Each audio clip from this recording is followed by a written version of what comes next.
This is the Extra Point Podcast from Arizona's family. All right, checking in on what is today. I don't know, school got out for the summer. My brain is going a million different directions here in the Valley of the Sun. It's getting hot. The Sun's coaching search is in full swing. We look for what dominoes, where they're going to fall, and who better to bring in than a man who has broken news on this very program.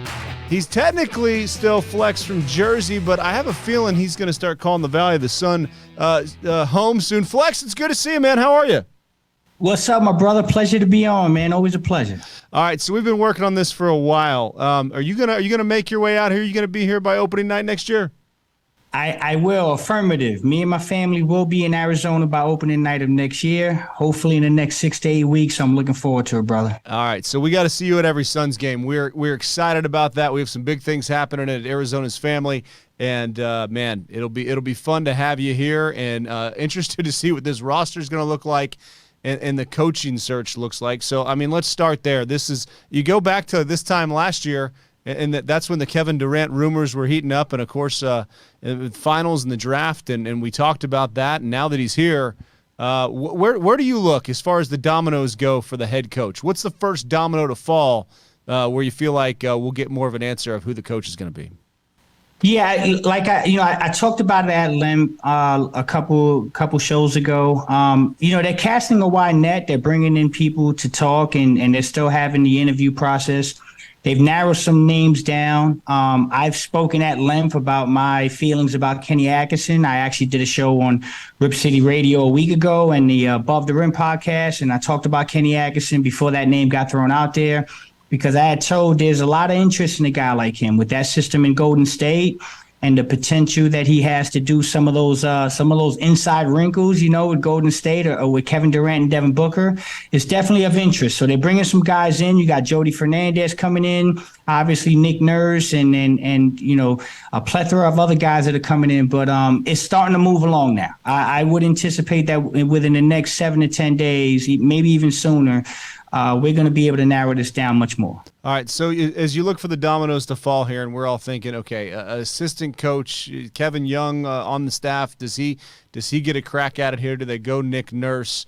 Do they go with a Doc Rivers, something like that? But how much is Bob Myers potentially leaving Golden State gonna kind of create mass confusion, because then you're wondering what happens with Steve Kerr, you're wondering what happens with Ty Lue, and you're wondering if there really is a short list here that's 5 and 7. It seems like it could be bigger.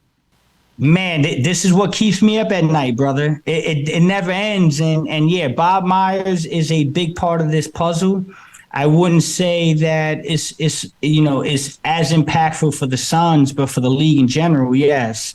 Bob Myers has a big decision with the Golden State Warriors, and I'm hearing he's right on the fence, man. It's just a lot of things going on. I think it may be time for him to move on. So, yes, I also said this on other shows. The Suns are kind of sitting back patiently waiting for some things to reveal themselves. And I think that's why people are kind of running around saying, hey, can we get an answer to this coaching thing? And I'm kind of trying to tell that crowd, hey, just patiently sit back and wait, because there's still some dominoes that need to fall, and if you're patient, things could fall right in your lap. So the Suns, I think, are playing this exactly the way they need to. They're playing the long game. All right, so can we effectively rule anybody out then? Or, Ty Lue's name has been thrown around, and watching what he has done against the Suns in the playoffs, he does seem 3 steps ahead of everybody. He seems like he gets the most out of the talent that he has on or off the floor. Do you feel like his name could spring loose in this one? What would have to happen to get Ty Lue into the coaching search here for the Phoenix Suns? Yeah, I think Ty Lue's a name that's on the board, but he has a contract with the Clippers, so you have to be very methodical and very careful about what you say and how you go about it, because he does have a contract. And so, yes, I think that's still something to monitor. I wouldn't necessarily say he's completely out of it. I just don't know that the Suns are going to be willing to wait as long as it will take to get that situation rectified. But I don't think they're in a rush, and I wouldn't rule anyone off the list, Mark. I'm being honest with you. I'm having conversations about this around the clock. Kevin Young's a real option. Jody Fernandez is coming in for an interview. He's a fantastic assistant coach. under Mike Brown in Sacramento, does a lot of good things. Those are guys that are very interesting, but I also will say that I'm leaning towards the Suns making a decision in this coaching search. I don't think it's going to be a first-year head coach, although I don't want to rule that out. I mean, these guys can go crazy in the interview and blow people's socks off.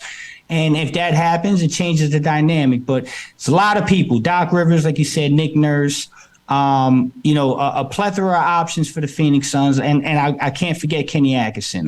This is keeping me up, brother. And I'm on the phones working it. But I think I don't think we're at a point where we can rule anyone out at this point. And, one name that has been kicked around, another guy that has a year left on his contract. But, we are in the game of saying what could happen here. And stranger things have certainly happened in Valley sports. But that's Steve Kerr, the former general manager of the Phoenix Suns and, of course, the coach of the Golden State Warriors. And if Bob Myers goes to L.A., he's got a year left on his deal. Does he take his place as the general manager? Is the dynasty over with the Golden State Warriors? And, yeah, you can have a lot of fun talking about this. So could you see a scenario where Steve Kerr ends up in the mix here as well? Okay, I got to tread lightly, Mark. You know me, right? You're my guy. I love you. I got to tread lightly, right? So I get this information and I'll try to throw tidbits out there, I'll try to sprinkle some crumbs around there. And sometimes I just can't say the full dynamics of what I'm hearing. But I will say this. I will say this, Mark, and I want people to pay attention to what I'm saying. The Suns are playing chess, not checkers. Okay. And so some of these questions you're asking, they're great questions, right? You're talking about Ty Lue and you're talking about Steve Kerr. And you're talking about how you get them. Well, there is a scenario where a placeholder can be in place. A situation where the Suns maybe make a move and people are asking why they do that. But maybe that's the way, right? Maybe that's the way. Maybe it's okay. There's a potential for a guy to come in here that may not be the actual guy right now, full term, but maybe the placeholder to buy us a little bit more time for this time to pass for a guy like Steve Kerr or Ty Lue. Okay. And so that's why you cast a wide net. That's why you look at everybody. You may go into this and say, can this guy do the job for a year? Can this guy hold the ship, afloat for a year until these things become clearer? So I think there's a way that the Suns are looking at this, and I can't stress this enough. Chess, not checkers. Are they going to go that route? No, but just keep that in mind. There are paths to do this, and that is a way that something like that could happen. Well, and I ask because that's the story here, and you're getting breadcrumbs from you, you're getting breadcrumbs from the organization, and you got 3 NBA insiders saying the list is 5. No, it's 7. No, it's 5. No, it's fascinating. I'm personally just driving around town looking for Nick Nurse. If I see him, I'm going to go. I think that'd be a pleasant conversation if I just walked up and started talking to him. Nurse, as far as it's just crazy. He won an NBA title. He's looking for a job. Mike Budenholzer won an NBA title. He's looking for a job. Monty Williams got his team to the NBA Finals. He's looking for a job. We're hearing reports that Detroit went after him. He might not be interested. Do you think who do you think coaches next? We'll throw Frank Vogel on that list. He won the 2020 NBA championship. This is a good prop bet. Yeah, well, I was about to say that name, Frank Vogel. And I know that there's a lot of people that when they hear that name, they automatically go to another space. And I'll tell you this, I'm from New Jersey. I've got the connections. Frank Vogel's a Wildwood, New Jersey native. I've had a ton of conversations with people around Frank Vogel. And I'm the complete opposite to most. I think Frank's terrific. I think he's a terrific NBA coach. I think he is a absolute genius on the defensive end. I think he's able to do some things and with certain personnel that other coaches just can't do. And I think he got a bad rap in LA after the Westbrook trade. They were looking for a scapegoat, and he was the easy name. But the guy won a championship with that Laker team, and he did a terrific job with the Pacers. And that's a guy that they are going to kick the tires on. And I do believe Frank Vogel is going to have an interview with this basketball team, and I think he's going to have a legitimate shot to be one of those guys that can take that seat. Behind Monty Williams. And so a lot of these names are intriguing. These guys have won championships. And I get disappointed when I hear people talk about these coaches and point out the things they can't do. but don't actually magnify the things they're good at and the things that they actually done. So all those names are great names. I don't disagree with any coach that the Suns are talking to. I've done my scouting report on all of them. I've made my phone calls about all of them. And I think they're casting a wide net, and the people that they're bringing in are terrific basketball coaches that are going to be able to get it done. So this is going to get fun, man. I may call you tonight and tell you, hey, this is how it moves in this business. You just never know. So things are starting to heat up for sure. And you watch the Eastern Conference Finals, and you see Spoelstra, and all of a sudden he's coach of the year, and then Boston goes in and wins in Miami, and you're like, well, maybe Mazzulla does know what he's doing after all, and he was behind the bench last year, and last game it was like run him out of town. He doesn't know what he's doing. So it's definitely a what have you done for me lately business. But as you look at guys that would be sliding over, Atkinson, the first guy you brought up, and some of the other assistants that are getting looked at here, what do you think the biggest challenge is to taking that seat and taking over a team with Devin Booker and Kevin Durant? Well, I know this. Speaking with my contacts around the team, I was told emphatically, Devin Booker and Kevin Durant want to be coached. They want to be challenged. They want to feel like they're treated the same way the 12th guy is. Those guys are basketball savants. They're basketball junkies. So the first thing that needs to get done is that coach has to come in and have the capability of pushing Kevin and Devin, coaching them hard, and working with those guys. And so that is something that is a parameter that I know is going to be set. And it's they're going to have to be able to command the room and the dynamics of those two superstars. That's number one. But I think it's a great start. I was a coach, Mark, and I've had teams that didn't have much talent. I've had teams that had a lot of talent. I'll tell you what, anybody that walks into Phoenix, Arizona, in that Footprint Center and gets to sit in that seat, they've got 2 first ballot Hall of Famers and 2 of the top 5, maybe 10 players in the world. So you have a nice starting point, okay? And it's not going to be very hard to work with Devin Booker and Kevin Durant because of the type of quality of individuals they are. And again, the basketball savants that they are. And so that's a jump start for any coach. And let's not forget this, Mark. I can't phrase this enough. And I think people have selective amnesia sometimes. I'm hearing people saying, hey, I want an established coach. I don't want an assistant coach. Well, the coach that took you to the finals and won coach of the year, he was an assistant before he got here. Okay. So, he was on that bench next to Doc Rivers in Philadelphia. And so that worked out pretty well. So I want people to keep an open mind about this. And I trust the people making the decisions. Matt Ishby is not meddling, man. He's got a good group of people and basketball operations guys that are doing a heck of a job of keeping no rocks unturned. And I think we're going to have a fantastic coach in the near future. So if it doesn't happen in the near future, is there some surprising chess move that could prolong this? When do you feel like they need the drop dead day to hire a coach by? I think before the NBA draft, because I will tell you this. Here's the thing: you would like it before the NBA draft, right? You would love that, because there are negotiations around players right now that are potentially involved in picks. And if you're going to make draft picks to add to this core, and you're going to do those type of moves, you're probably going to want the coach that's going to, handle all this on board already. Can you coach this guy? Can you work with this guy? Are you okay with that guy? So I think the NBA draft is a day to pay attention to. I know that's a little ways out, and some people may be like, hey, I want it to come quicker. But good things come to those who wait. I mean, I remember having this conversation on this very network with you on these very shows, and people screaming, hey, I want Kevin Durant right now. And it took time, and these things do take time. And so I would say that I'd expect a new coach well before the NBA draft. But could it take another week or two? Absolutely. Could it take 3 weeks? I don't think they're in a rush. I think they just want to get it right. When it comes to the roster, specifically Chris Paul, DeAndre Ayton, I asked Chris Paul at the end of the year if he expected to be back, and his exact words were, I'm not the GM, and I have a contract. DeAndre Ayton seems like he expects to be back, but news conferences with him, enjoy his disposition, but you kind of walk away from there sometimes thinking, okay, we got to dig into this a little more. What do you expect the roster to look like come opening night next year? Man, it's going to be different, Mark. It's going to be different. I can promise you, man. It's going to be different. It's going to be dynamic. I mean, I'm just going on the situations I'm being told. I'm having conversations nightly with teams around the league outside of the Phoenix Suns. DeAndre Ayton has a market, man. Let's unequivocally, let's clear that up. Emphatically, DeAndre Ayton has a market, okay? There are a lot of teams. I've spoken with 6 or 7 personally outside of the Phoenix Suns that have confirmed to me emphatically DeAndre Ayton is the guy that we're pursuing, and we'd like to add him to our organization. So he has a market.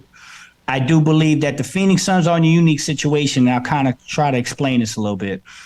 You've got the cornerstones. You've got Devin Booker and you've got Kevin Durant. The Chris Paul thing is a pretty simple thing based on the conversations I'm having, okay? He's got a $30 million option that needs to get picked up end of June. And, for the people that think they're not picking up that option, well, if you don't pick up that option and you stretch and waive $15 million, you don't have the ability to bring another point guard in like Chris Paul. So that's never really a real option. And you devalue the entire asset if you do that. So Chris Paul is still an asset. His contract is still an asset. And the player that he is still an asset. So you pick up the $30 million on Chris Paul. And I do think Chris Paul comes back, Mark. But now I'll say that with a caveat. I think Chris Paul and the Phoenix Suns have a great relationship. I think everyone sees the writing on the wall. I think Chris knows that he'll be 39 next year. And I think the Phoenix Suns know that they need to find another point guard to play with Devin and Kevin going forward. And so I think they'll go into it with an open mind. They'll make some moves around the edges. They'll bring in some different talent. And Chris Paul will probably be the point guard on opening night, but there'll be no promises. If something comes out of left field and there's a deal that can make the Suns better, they'll move Chris Paul. And as far as DeAndre Ayton, that's the other asset. Your 2 major assets are Chris Paul and DeAndre Ayton. And the baseline for DeAndre Ayton, based on the conversations I've had from the people close to the Suns, is they want a first-round pick, they want a replacement for DeAndre Ayton, and they want a quality role player or potentially a young player that they can mold. That's the baseline. That's what it's going to take to get DeAndre Ayton. And if you can't provide that, we'll bring him back.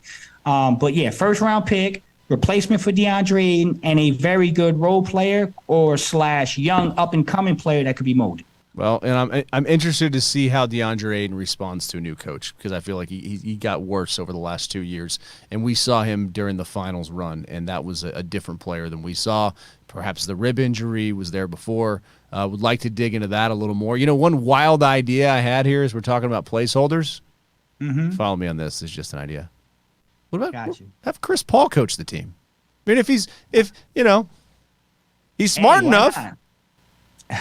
Why not, Mark? Hey, you see, I like the way you think because you're probably saying I'm telling you right now. Listen, I think Chris Paul loves Arizona. Forget I think, I know. Okay, I'm going to tell you, Chris Paul loves Arizona. His family loves Arizona. I think Chris and the Suns have a great relationship. I think they speak freely. They're truly transparent about things. And I tell you what, I think you're going somewhere with this. I will not rule out the fact that Chris Paul may have a role with this team if it's not coaching or in the front office or ownership or in some way, shape, or form. I get the impression that Chris Paul is going to be around Arizona for a long time and around the Phoenix Suns. And so that's an exciting thing because he's a basketball savant. He's an absolute genius. And you're not going to go wrong with having a guy like Chris Paul around, whether it's at a seat on the bench, in the front office, advisory role, or even ownership. It's a good guy to have around. So hey man, you're asking the right questions, brother. hey, Bill Russell did it. He could just put himself in, and if he needs to take an off night, just put on the sweats and coach the team. Isaiah Thomas, how much should we expect to see him around? Do you feel like his role is going to increase at all in the coming years?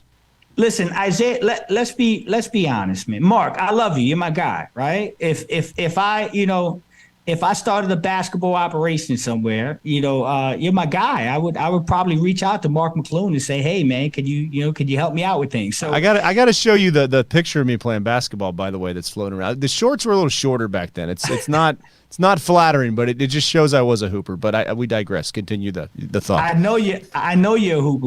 Real recognize real, man. I know you're a hooper, man. So I don't need to see the picture, but I'm gonna look for it now. But listen, Isaiah Thomas, okay? Isaiah Thomas is on the board of directors on the mortgage company that Matt Ishbia owns, and this has been for a long time, okay? These guys are good friends. And Isaiah is a Hall of Famer. Isaiah is one of the best basketball minds in the world. I know people don't want to get into that, and I know people want to have this perception of Isaiah Thomas. But I'll tell you what, I've talked to people around that situation, and he's one of the most knowledgeable basketball guys on planet Earth. This guy knows basketball, okay? I was here when he was in New York. I saw every step of that. I spoke to people around every step of that. Are there things to like and things to dislike? Of course. But I think Isaiah is going to be around, and it's because he is very good friends with the owner of the Phoenix Suns. And so why wouldn't you have that resource around? Now, at what capacity? Are we talking basketball operations? Are we talking general manager? Are we talking coach? Are we talking strictly advisory role, somebody that I can throw things at and have a conversation with? That's more or less where I'm at right now. I think he's just an advisor to the owner. And I think that he'll help people make decisions and give his opinion. But as of right now, I don't have any reason to think that Isaiah Thomas is going to have more than that type of role. But anything can change. If this coaching search goes left or right and they need a placeholder, you need a 1-year placeholder. Again, I'm trying to tread lightly here, brother, but these are the things that could happen. And so, Isaiah Thomas is going to be around, brother. He'll be sitting courtside and he'll be advising. And I don't know that I have so much of a problem as most, Mark. I think Isaiah is a brilliant basketball guy. Well, and there was a time, we're about the same age. I mean, I remember in junior high, late elementary school, junior high, Isaiah Thomas was, the bigger name than Jordan. Jordan had to beat him and dethrone him and punch the bully in the mouth. And, I'm thinking, you think he could suit up? He and Chris Paul, co-coaches. Those two guys, let me tell you something. You know what's crazy, Mark? If you told that to those two guys, they'd actually believe it and say, let's do it. Because they don't make them like Chris Paul and Isaiah Thomas. Those are unique individuals. Listen, Isaiah was one of my idols. I was a point guard. I played in New Jersey. I grew up watching the Celtics and Pistons go to war. I grew up idolizing Isaiah Thomas. I saw the game where he hurt the ankle and scored 16 points in I don't know how many seconds. I was watching that live as a kid. Me too, yeah. Isaiah Thomas is incredible, man. And so, that guy's a dog, and Chris Paul is too. So, to answer your question, brother, don't say that to them because they may take it literally and try to get out there. And we don't want those short Isaiah Thomas shorts out here right now. Hey, we don't want that. Hey, I had the same shorts. I'm about to text you the picture, man. It's bad. It's really bad. Send it to me, brother. Send it to me, brother. All right. Well, I think we've accomplished a lot here, and this is our first live one. But, man, I just appreciate the perspective. And I can't wait for you to get to town. Let's have you in the studio and talk a little more here. So coming up, what's your schedule for media here? Where can we see and hear more of your stuff? And where can we find you on social and across the airwaves? Yeah, you can find me on every major social media platform at Flex from Jersey.